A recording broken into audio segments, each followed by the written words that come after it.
The call came when I was sunbathing on a beach in Hawaii. By the time it rang for the 100th time, my patience had worn thin. My assistant, graceful and efficient, finally picked it up. "Where are you? Who is that woman?"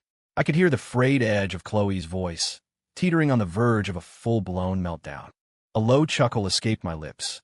Well, Chloe Davenport. What's the matter? Did the family fortune finally dry up? Chloe and I were, for lack of a better term, childhood friends who had taken drastically different paths.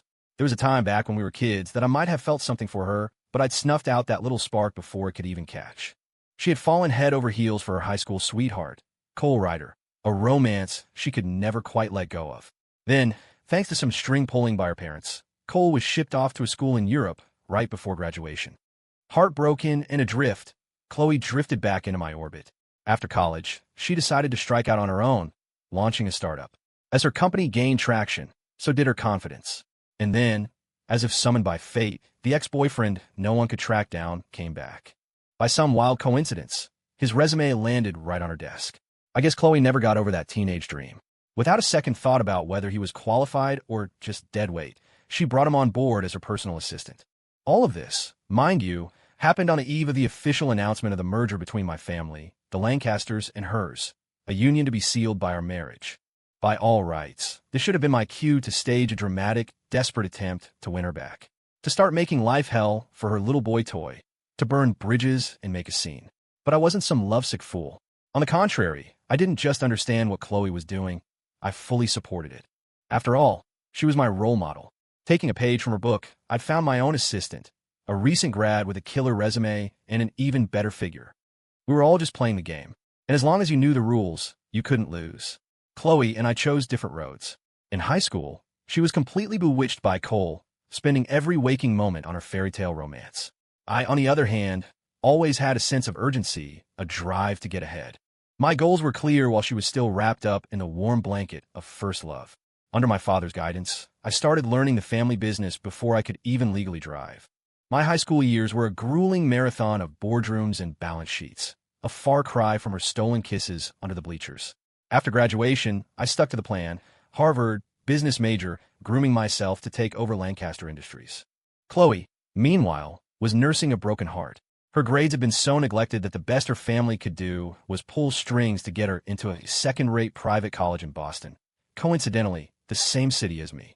Her parents, always scheming, asked me, with syrupy smiles, to take care of our little girl. Naturally, I didn't object. When I looked at Chloe, my expression was a carefully crafted mask of tenderness and affection. Chloe's just having a hard time, I told them. But no matter what, I'll be there for her. The Davenports beamed at me, satisfied. A devoted suitor with deep pockets was a valuable asset. After all, if Chloe continued her downward spiral, the best way to secure the Davenport legacy was to marry her off to a family like mine, especially to a guy who seemed so willing to play the part of her loyal lapdog. In the years that followed, Lancaster Industries and the Davenport Corporation began working more closely, and the profits were substantial. My father was pleased. On the eve of my departure for college, he sat me down in his study. He looked me up and down, his face as stern and unreadable as ever.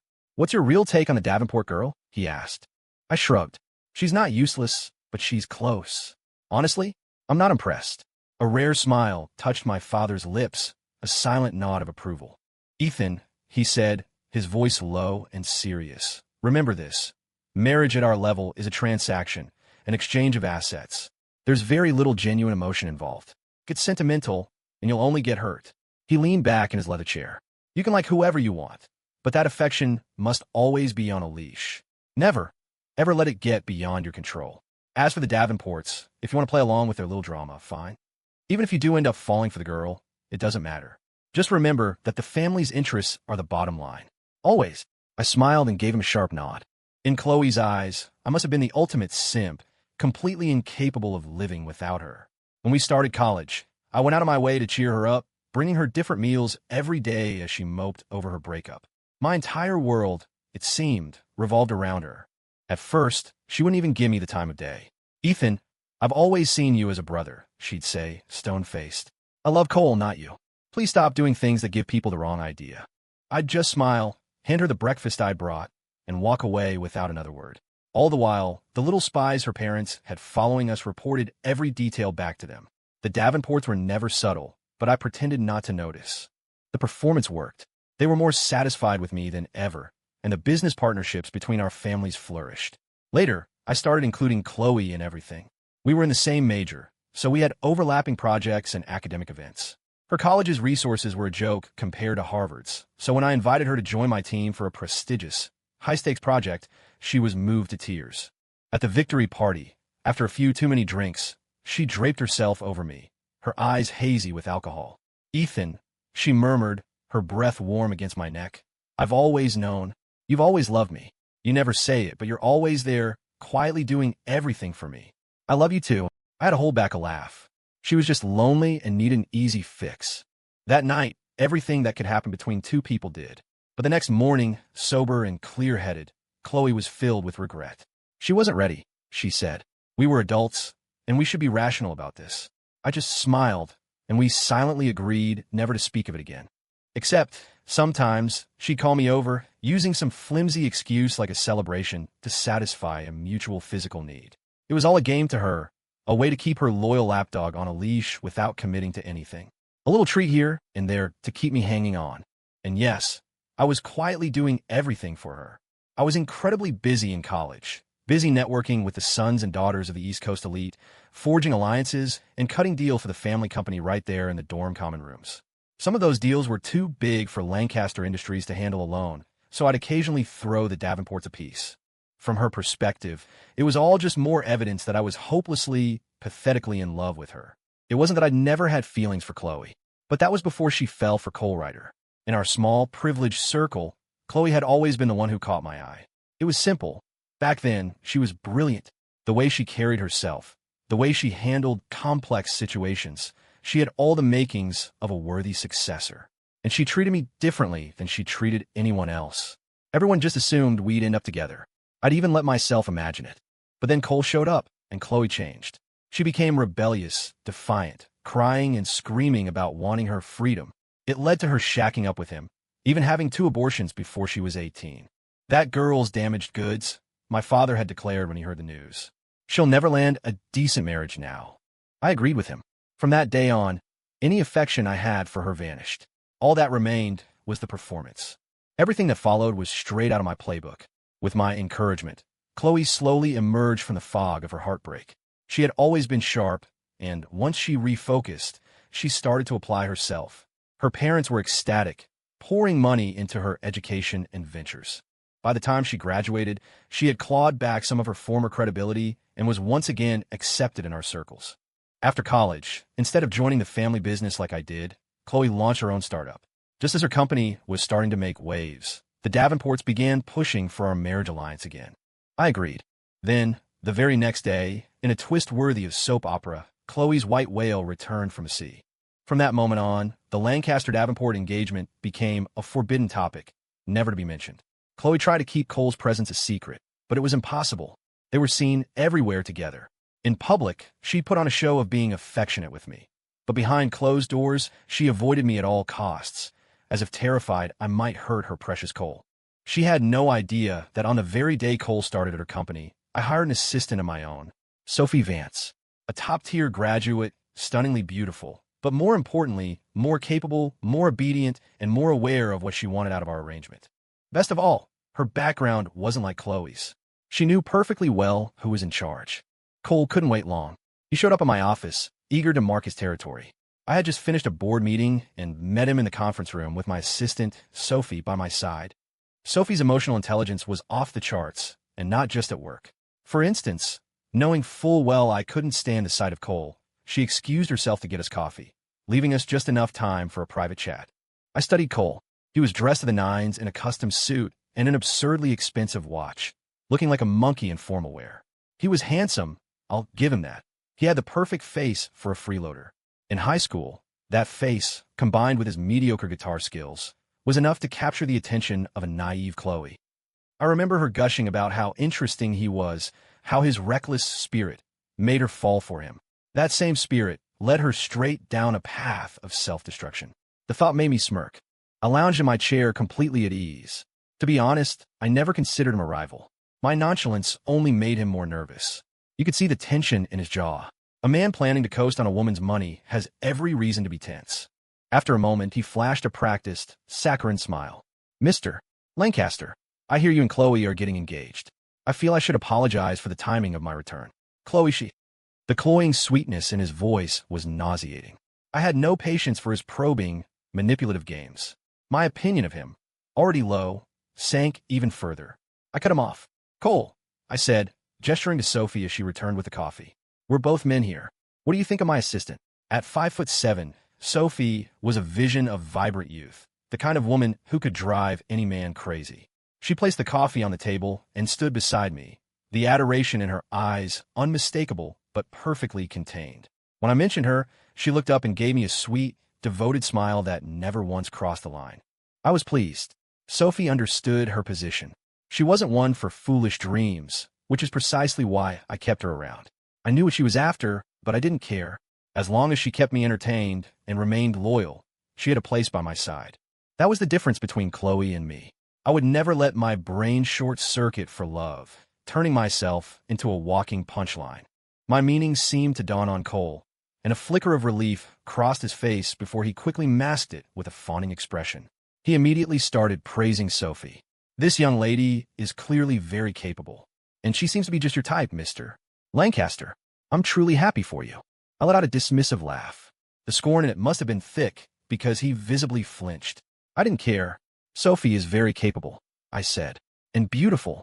She fits my aesthetic. If I wanted, I could have 10 more just like her. It wouldn't be a problem. I took a sip of coffee, letting the silence hang before continuing. As for you, Cole, he tensed. You're Chloe's great lost love. No matter how you dress yourself up, no matter what your background is, you're only a treasure in her eyes. Anywhere else, you don't even register. The blood drained from his face. He opened his mouth to argue, but I didn't give him the chance. So you see, your strategy is all wrong. If you want to secure your position, don't come here trying to intimidate me. Go work on your Chloe. With that, I gestured to the security guards waiting outside. They escorted Cole out, but not before discreetly relieving him of the hidden recording device he'd brought. Sophie supervised the entire process without saying a word. Professional to the core. I was impressed. Satisfied with her discretion, I casually wrapped an arm around her waist. Cole, seeing this, finally broke. He grabbed his things and practically fled. Mr. Lancaster, Sophie said softly, a hint of concern in her voice. Aren't you worried he might have another recording device on him? I wasn't concerned in the slightest. Don't worry, I said. Even if he does, he won't dare use it. He knows what he has to do now. Of course I knew. I'd known from the very beginning. Back in high school, when he was playing the part of the wandering, bohemian artist to woo Chloe, I knew he was ambitious. He knew exactly what he wanted and exactly how to get it. How else could he have captivated her all over again in just a few weeks? A few years apart had only sweetened the memory, turning him into her idealized first love. Cole had always been patient and clear-eyed. Today, I just made him understand that I was never his rival. He was free to make his move. We weren't even playing on the same field. I had no interest in interfering with him and Chloe, and now, he had no reason to get in my way. Besides, with him in the picture, my own plans just got a massive boost. As long as he was smart enough to stay out of my way. It went exactly as I predicted. Cole never bothered me again. According to my sources, he redoubled his efforts to charm Chloe. He told her he didn't want to make things difficult for her, so she started backing out of any and all events where we might appear together. Our engagement became a running joke. The Davenports, naturally, were in a panic. In a desperate attempt to salvage the alliance, they laid down the law. Chloe had to attend the upcoming corporate gala on my arm, as my fiancée. She didn't object, but in the end, she stood up both our families anyway. At the last minute, Chloe called her mother, claiming she was terribly sick and had to go to the hospital. Then she hung up before anyone could ask questions. Just like old times. She was so sure I wouldn't get mad. Years of me playing her devoted puppy had given her an infinite supply of confidence. But this gala was a joint venture between Lancaster and Davenport. Her stunt was a direct slap in the face to my family. In front of the Davenports, my father and I remained stone-faced, letting them see the barely contained fury of the Lancasters. Inside, I was ecstatic. There was no way I was going through with this sham marriage. I was practically hoping she'd screw up even more. Mr. and Mrs. Davenport tried to approach us, to apologize, but my father simply turned his back on them and prepared to leave. The Lancasters were a pillar of Boston society. Our engagement was public knowledge. For Chloe to humiliate us like this was unforgivable.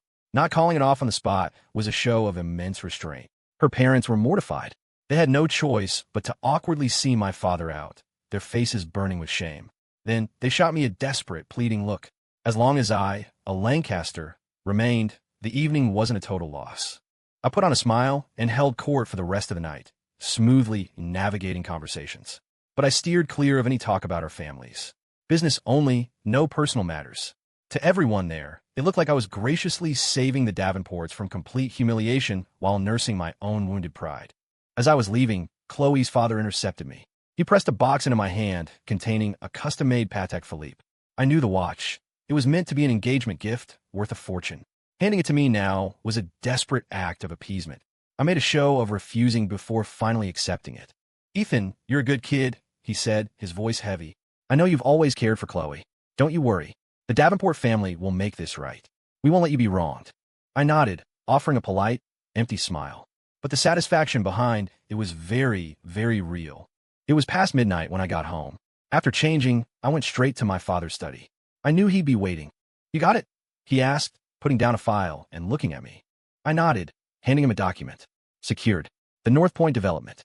It'll clear $1 billion in profit. Easy." Turns out the Lancaster name is worth quite a bit. A smirk played on my father's lips, but his eyes turned sharp as steel. In that moment, his usual refined demeanor was replaced by something predatory and powerful. When was the last time I'd seen that look? It must have been the year I was taking my SATs. A woman had shown up out of the blue, claiming to be my future stepmother. She tried to smother me with kindness, a little 8-year-old girl in tow. She showered me with expensive gifts, telling me I finally had a mother to love me. "Your father and I are truly in love," she'd purred. "This is your little sister. She's no threat to you. Now you have a mother, a real family to lean on." I just smiled, not saying a word. The woman took my silence as acceptance and became even more saccharine, but I could see the greed shining in her eyes. Her timing was calculated, meant to derail me before my exams, to turn me into a useless wreck like Chloe. Then she could swoop in and marry into the Lancaster fortune. She didn't get to enjoy her fantasy for long. My father had her politely removed within minutes, and he wore the exact same expression he was wearing now. I had been about to dig up information on the woman myself, but my father simply tossed a full dossier onto the table in front of me. Social climbers like her, no different from Cole Ryder, weren't even worth the effort. That's the long and short of it. You've heard parts of the story before. Whatever you decide, I want you to be the one to settle this score. He looked at me directly, acknowledging the stain on his past, but making it clear that vengeance was a son's duty. He paused. "I'll respect your choice, but I hope my son will stand with his father." I nodded. Some things a father and son have to face together. Lancaster men don't chase after foolish romance. Women, if you're strong enough, ruthless enough, rich enough, they'll come to you. Under the guise of the Davenports making amends, I completely secured the North Point project for us. My father was so pleased he awarded me 5% of the company's stock. The truth is the Davenports weren't entirely clueless about our maneuvers, but they were powerless to stop them. Their precious daughter had dragged their family name through the mud so thoroughly they couldn't afford to antagonize Lancaster Industries any further. "Ethan will be family soon enough anyway, Mr. Davenport had said with an unreadable smile. "It's better for our two companies to be as close as possible." I just smiled back. The ball was in their court. It was their daughter who was refusing to honor the engagement. In the weeks that followed, the pressure from Lancaster Industries on Chloe's little startup became increasingly obvious. The Davenports saw it, but they didn't dare intervene. I had also let it be known through back channels that as long as Cole Ryder was in the picture, the engagement was on hold. Indefinitely, the Davenports were stuck. They pleaded with Chloe while simultaneously pumping money into her failing company, putting their already strained finances under even more pressure. The corporate squeeze only fueled Chloe's rebellious streak. After all, she was desperately in love with Cole. She had been furious when her parents forced Cole to go abroad all those years ago, but she'd had no power to fight back. Now, she finally had a chance to atone for what she saw as a great injustice. As her devoted fiancé, and for the sake of appearances with her parents, I made a half-hearted attempt to reason with her. She just scoffed. "You wouldn't understand, Ethan. Cole is everything to me. Everything I'm doing is for him. You could never get it." I might not get a lot of things, but I understood her defiant nature perfectly. The Davenports had split them up once because they saw Cole's ambition for what it was. Now, desperate for the Lancaster alliance, they were trying to do it again. As a supportive future husband, I felt it was my duty to give them a little push. Soon, photos of Chloe and Cole's romantic escapades were plastered all over the gossip sites. It wasn't entirely my doing. Chloe, in her rebellion, had already made the first reckless move. I just helped it along. Some of the pictures were pretty steamy. Not even a dog would believe they were just friends.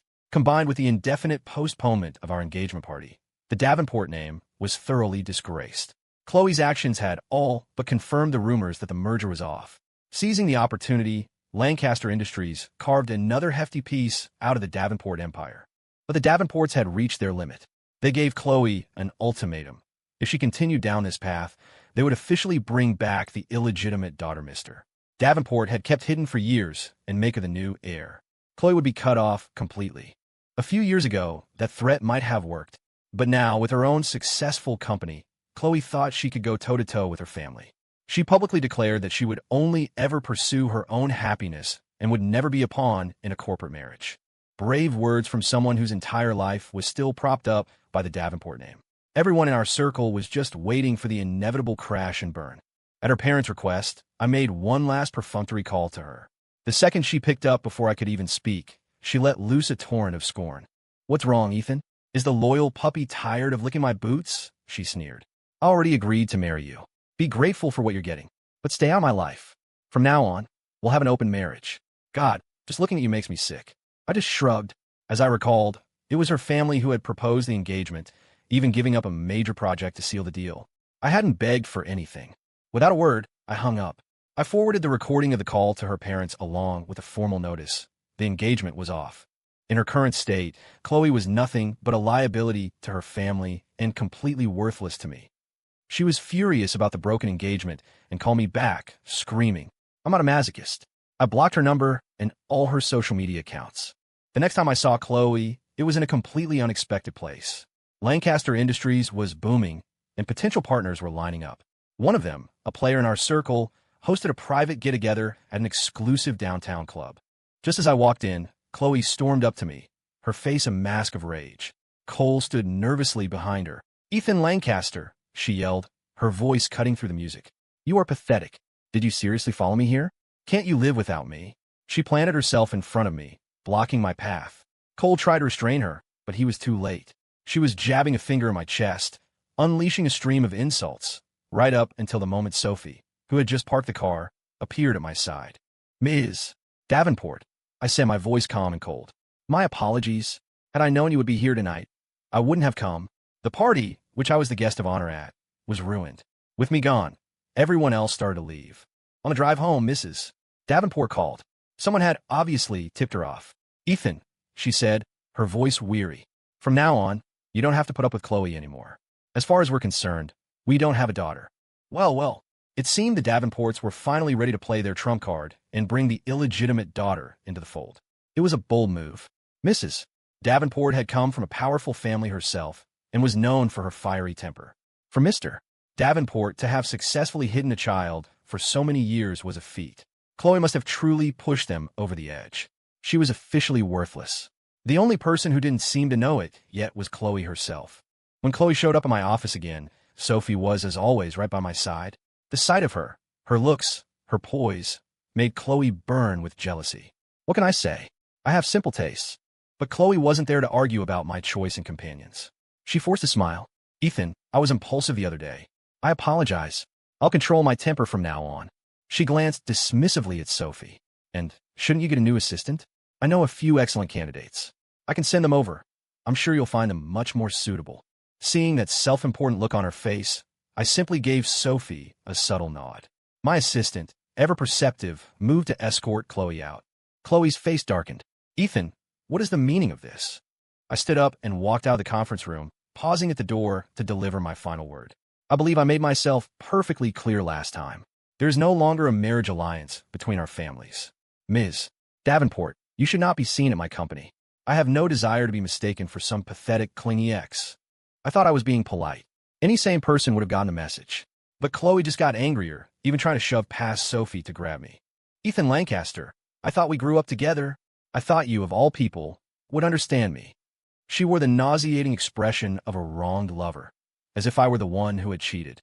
Seeing the security guards closing in, I offered one last piece of advice. It would be bad press to have the Davenport heiress physically thrown out. You'd be better off thinking of me as a stranger, someone who has no desire to ever understand you. She stood there, defiant, demanding an answer. Why? Cole suffered so much when he was sent away. I'm just trying to make it up to him. Why is everyone so against him? I looked her straight in the eye and repeated, my voice flat. Ms. Davenport, the alliance between our families is dead. We are strangers. I hope you will not show your face here again. You are not welcome. And what is there to understand? On the eve of our engagement, you were caught in a hotel room with your ex-boyfriend by the tabloids. You may have no shame, Chloe, but I do. It was only then that the reality seemed to hit her. Her loyal lapdog was gone for good. Her expression went blank, and she instinctively reached for me. I signaled the guards. They removed her from the premises. And then there was silence. A month later, I heard Chloe and Cole had a nasty breakup. The reason was simple. Her company went bankrupt. There was nothing left for him to squeeze out of it. To make matters worse, the Davenport's illegitimate daughter made a grand entrance into society and was officially named the new heir to the Davenport Corporation. The two events were, of course, connected. The Davenports had poured a fortune into Chloe's startup when she first launched her rebellion. Once Cole realized she could no longer provide the lifestyle he wanted, he proved just how ruthless he was. He cleaned out the last of her accounts and disappeared overseas. By the time Chloe realized what had happened, he was long gone. This series of catastrophes sent her into a tailspin. She started drinking heavily, a fallen heiress no one had time for anymore. The Davenports were busy grooming their new successor, and Lancaster Industries was focused on executing our latest expansion. The digital media sector was booming, a massive pie everyone wanted a piece of. All of Boston's elite families were scrambling to get in on the action. The Davenports were the first to dive in, and they got burned badly. Many of their new ventures were flagged for regulatory violations, costing them a fortune. It was, of course, the other families ganging up on them. Profitable ventures are always a zero-sum game, and the Davenports' attempt to monopolize the new market had made them a target. Now, they desperately needed an ally. Having learned their lesson, this time they opted for a private family dinner, inviting only the Lancasters. The invitation was delivered by Mr. Davenport's other daughter. I had to admit, she was my type, far more beautiful than Chloe. But you could see the cold calculation in her eyes. At dinner, they strategically seated her next to me as my companion for the evening. It was all part of the show, and I played along. The Davenports were visibly pleased, thinking their plan for a new marriage alliance was back on track. You couldn't blame them for being desperate. To make a real play in the digital media space, partnering with Lancaster Industries was their best and only shot. With our backing, no one in Boston would dare touch them. But their last heir had just been disowned, and this new one was still green. I remained non-committal, neither agreeing nor refusing. This clearly agitated them. Mr. Davenport, finally feeling like he had the upper hand after years of being henpecked by his wife, had a bit too much to drink. The alcohol loosened his tongue. You know, your family has everything, he slurred, pointing a shaky finger at my father, except a proper matriarch. Once my daughter marries into your family, you can hand the reins over to her. Then we old guys can finally retire and enjoy life. The blatant ambition hung in the air. My father slowly lifted his wine glass and, without a word, poured its contents over Mr. Davenport's head. Sober now? He asked, his voice lethally calm. Lancaster Industries will always belong to the Lancasters. Did you really think everyone runs their family like you do? Can't even produce a male heir from one of your affairs. It was a brutal, direct hit. Mr. Davenport, knowing he'd overplayed his hand, swallowed his pride, and mumbled an apology. But even if he hadn't said it, we knew his intentions. We'd known for years. We were all just playing our own games. This time, I didn't bother being polite either. As my father rejected the apology, I turned to the girl beside me, took her glass of wine, and poured it over her head as well. She froze, rage flashing in her eyes, but she didn't dare react. I looked at her with pure contempt. Are you sober now, too? Your scheming is practically written on your forehead. Like father, like daughter. I've had quite enough of the Davenport family's character. Thank you. With that, my father and I stood up and walked out, leaving them stewing in their own mess. That little fiasco was going to cost them. A few years ago, our families were equals. But Chloe's endless mistakes had forced the Davenports to sell off assets. And during her college years, she'd been too busy wallowing in self-pity to cultivate any real connections. Now, we had left them in the dust. We made them wait a month before we graciously accepted their apology and signed a new digital media contract with them, a token of our goodwill. They were, of course, profoundly grateful. The very next day, they sent another woman to me. This one was technically Chloe's aunt, though they were about the same age. I neither refused nor accepted. As I was about to head out for coffee with her to hear the Davenport's latest proposal, Chloe appeared, blocking my path. She'd clearly pulled herself together. Not bad. Her eyes lit up when she saw me, but then she noticed the woman by my side. The two obviously knew each other, but Chloe had no interest in acknowledging her. Instead, she spoke to me in a voice softer and more gentle than I had ever heard. "Ethan, why are you with her?" I shrugged nonchalantly. "As you can see, she's the latest marriage candidate your family sent over. We were just about to go get acquainted." Chloe froze. She was clearly out of the loop with her family's dealings. She took a step toward me, reaching for my hand, but I moved away. The aunt beside me, despite her senior family status, was from a branch of the family that depended on Chloe's parents for their livelihood. She didn't dare intervene. "Ethan, you said you would marry me if Cole was gone," Chloe pleaded, her voice cracking. "Well, he's gone now. The obstacle between us is gone. Let's start over. I know you still love me. I've been sending you so many messages. You're just ignoring them because you're still mad at me, aren't you?" She had, in fact, sent a deluge of messages. I hadn't read a single one. Deleting them had become one of my assistant's daily tasks. My silence seemed to give her hope. A spark returned to her eyes. "I get now, Ethan. Our families have to form an alliance, so you had no choice but to accept her. Don't worry. I'm going to get back everything that's mine. And then we could be together, out in the open." And with that, she turned and ran off. Sometimes, I almost had to admire Chloe's resilience. The term survivor usually applies to men in our world, but it fit her perfectly. For years, Boston's elite families had been at each other's throats, all trying to pivot to the next big thing, which happened to be digital media. An entire generation of heirs was fighting tooth and nail for their family's futures. Only Chloe, our resident princess, had been lost in her romantic daydreams. Now that she'd finally woken up, she found her inheritance had been given away. The Davenports were getting exactly what they deserved. They had built their empire on ruthless tactics. And now, their only daughter was a lovesick fool. I thought Chloe was finished, that there was no way she could recover. But it wasn't long before she was reinstated as the Davenport heir. Just when everyone had written her off as a family reject, she made her move. My father and I were busy cleaning house at Lancaster Industries, rooting out the spies the Davenports had planted over the years. Moles they'd installed while offering us favorable deals, all part of a long-term plan to get our company. They'd been plotting to consume us for 20 years, just as Mr. Davenport had drunkenly admitted. Even if our marriage had gone through, they would have used it to seize control and destroy us from within. The alliance had always been a Trojan horse. It was a shame their perfect pawn turned out to be a romantic idiot who derailed their plans twice with her grand love affairs. I thought we had more time before the next phase, but Chloe's counterattack was swift and brutal. She took care of the illegitimate daughter. I don't know the details, but one day the girl was being prepped for a strategic marriage, and the next she had vanished without a trace. While Mr. Davenport was laid up in the hospital from the shock, a radiant Mrs. Davenport held a press conference to announce that Chloe was, once again, the sole heir. She was her mother's daughter, after all. Mrs. Davenport didn't say a word about her daughter's vicious tactics, but the triumphant glint in her eyes was impossible to miss. The Davenports had always operated without a moral compass. When they showed up at our door with Chloe in tow, ready to renegotiate our engagement, my father and I were already on a private jet out of the country. They were so corrupt, so tainted, yet they still believed they were a prize to be won. Chloe, refusing to believe I could be so cold, waited for me at our family estate. The staff tried to make her leave, but she wouldn't budge. In the end, her father, fresh out of the hospital, had to drag her away himself. My phone buzzed with constant updates from my security team. I turned to my father. "Is it time?" He nodded, his smile as cold as a winter morning. "The debt for your mother's life," he said. "It's time for you to collect." Overnight, headlines about a massive financial scandal at Lancaster Industries were everywhere. The story spread like wildfire, creating a palpable sense of impending doom. The attack was precise, almost surgical. The level of detail in the leaked financial documents suggested an inside source. There was no other explanation. The media narrative was skillfully crafted. Lancaster's aggressive expansion over the past few years was painted as reckless, fueled by illegal deals and cooked books. We were on the brink of collapse. I listened calmly as Sophie delivered her report, then looked at the person sitting across from me with a wry smile. "So, you also believe Lancaster Industries has a financial problem?"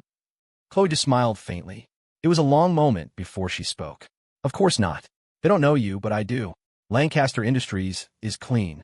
Her gaze was intense, a complex mixture of feigned affection and something else. She had changed. The lovesick girl was gone, replaced by a true Davenport. After a long silence, I laughed. Chloe, has it ever occurred to you that this might all be a trap? She smiled again, not denying it, and laid out her terms. The Lancaster name is about to be dragged through the mud. The SEC has already opened a formal investigation. Ethan, the only way out is for you to marry me. I guarantee the Davenport family will see you through this crisis. The triumphant glint in her eyes was unmistakable. I gave her a non-committal smile. Let's wait and see. Maybe things will turn around. Chloe said nothing, just watched me with an expression of pity. She had completely shed her romantic delusions and become as ruthless as her parents. The Davenports were making their final move. Whether the accusations were true or not didn't matter. They would make them true. Our only escape, she believed, was to surrender control of our company through marriage, letting them feast on our legacy. It was also her best move. With her reputation, no other respectable family in Boston would have her. Public pressure mounted. The calls for a full federal investigation into our company grew louder every day. I understood the outrage. The implosion of a major public corporation due to fraud would have catastrophic ripple effects. The day my father and I were called in for questioning by federal agents was a media circus. The pressure on the investigators was immense. And the result? Lancaster Industries was completely cleared. 1 week later, Mr. and Mrs. Davenport were arrested for financial fraud and corporate espionage. The only person from Lancaster Industries who was taken into custody was my assistant, Sophie Vance. That's right. There was no financial scandal at our company. The entire thing was a sting operation 7 years in the making. When our families began working closely, the Davenports started planting moles in our company. But my father, ever vigilant, had every single one of them investigated and monitored. We had leverage on all of them. They knew that if the Davenports succeeded, they'd be silenced. If they failed, they'd be the scapegoats. So they followed our instructions, feeding a steady stream of misinformation back to the Davenports while secretly funneling evidence of their crimes to us. Sophie was their queen on the chessboard, their most trusted asset. Her position as my trophy girlfriend gave her the perfect cover to verify the false data. I played along for a year, letting them think their plan was foolproof. When they finally sprung their trap, trying to force me to hand over the company, I let Sophie get careless. We had at least half a dozen videos of her accessing secure files. The two old foxes, Mr. and Mrs. Davenport, wouldn't be escaping justice. Chloe knelt outside my gate in the freezing rain for an entire night, begging me to spare her parents. I told you things might turn around, I said, looking down at her from the balcony, a smirk on my face as I stood beside my father. Don't get cocky, he warned, shooting me a disapproving look. The Davenports play dirty. They won't go down this easily. I just smiled and nodded. Yes, sir. In the end, I offered Chloe a way out. Her family was finished, but the Davenport Corporation hadn't completely collapsed yet. If she sold it to us, she might have enough left to live comfortably for the rest of her life. Ethan, do you really have to be this cruel? She asked, her face a mask of disbelief. I thought back to her visit just a few weeks earlier. The truth is not what they're saying. I had told her then. Will you help me? Her answer had been simple. The truth doesn't matter, Ethan. What matters is that we get married. As long as we do that, the Lancasters will be fine. She looked at me with what she probably thought was sincerity, but the ambition to swallow my family's legacy whole was burning in her eyes. So no, I had nothing left to say. The day the acquisition papers were signed, I was on a plane to Hawaii with my new assistant. It was then that I got the news. As if things weren't bad enough for her, Chloe had been diagnosed with late-stage leukemia. She fell apart. Soon after, her parents were sentenced for their financial crimes. With good behavior, they might get out in time to see her one last time. When my plane landed, my assistant informed me that Chloe had been trying to reach me nonstop. I thought about it for a moment, then answered. Her voice was raspy and pathetic. I don't have much time left. Doesn't it hurt you at all to do this to me? Ethan, after I'm gone, no one in this world will ever love you the way I did. I couldn't help but laugh out loud. Love me like you did? By jumping back into bed with your ex-boyfriend the second our engagement was announced? Or by plotting to take over my family's company the moment you thought we were vulnerable? Chloe, you're a piece of work. You're ruthless, I'll give you that. But it takes more than that to win. And frankly, I find you pathetic.